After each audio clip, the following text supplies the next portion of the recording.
What's the meaning of anatomist?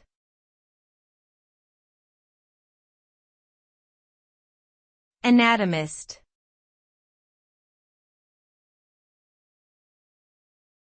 Anatomist.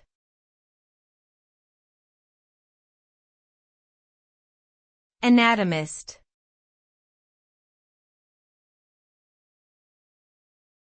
Anatomist.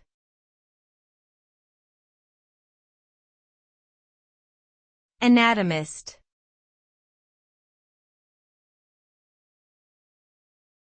An anatomist is a scientist who studies the structure and organization of living things, especially their biological systems and tissues.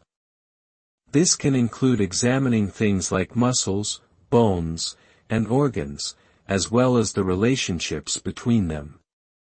It is essential work for understanding the human body and its functions, as well as the bodies of other animals.